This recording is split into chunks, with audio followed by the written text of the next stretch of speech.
زیادہ مشکل ہو گئی، کیونکہ وہ دن بھر باہر کے کاموں سے اتنی تھکی ہوئی ہے کہ اب وہ اس قابل نہیں کہ شوہر کی بات مان سکے.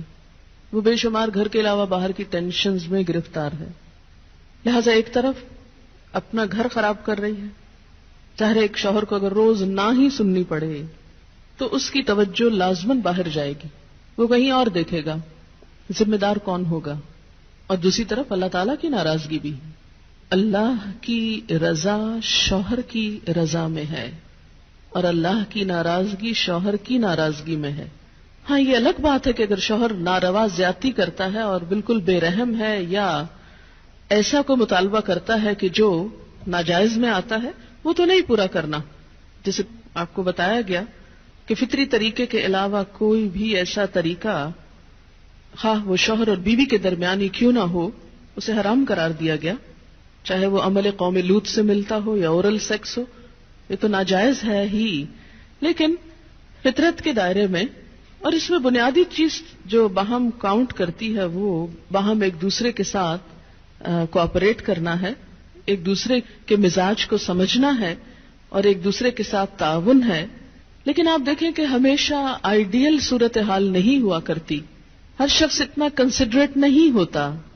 لیکن اللہ تعالیٰ نے عورت کو جہاں شوہر کو باہر کی مشقت دی نا، کتنی مشقت ہوتی ہے گرمی میں، دھوپ میں.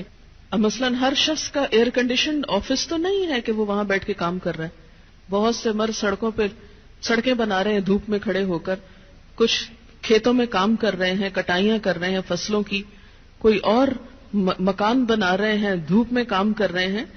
تو مرد اگر سارے دن کی باہر مشقت کرتا ہے تو وہ بھی ایک پینفل کام ہے، اور اس نے محنت کی اور بیوی کے لیے سارا آرام فراہم کیا، کھانا پینا باقی ضروریات.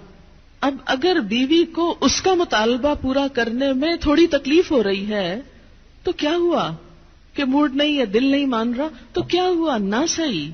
لیکن اس کے باوجود جو عورت یہ سمجھتی ہے کہ میں اپنے موڈ کے خلاف جا کر بھی اگر اپنے شوہر کو راضی کرتی ہوں تو یہ میرے رب کی رضا حاصل کرنے کا ایک ذریعہ ہے، تو آپ دیکھیں کہ یہ وہ چیز ہے جس کا صلہ آپ کو اللہ دنیا میں دے دے گا، کیونکہ آپ یہاں صرف شوہر کی نہیں اللہ کی بھی اطاعت کر رہی ہیں. کیونکہ ایک مسلمان عورت کو اس کے رب نے یہ حکم دیا ہے. اور اس میں وہ حدیث آپ نے سن رکھی ہوگی اور عورتوں کو سنانے میں بڑی مشکل پیش آتی ہے مجھے ہمیشہ. اور ఈ హాస్టల్లో కేవలం 500 మంది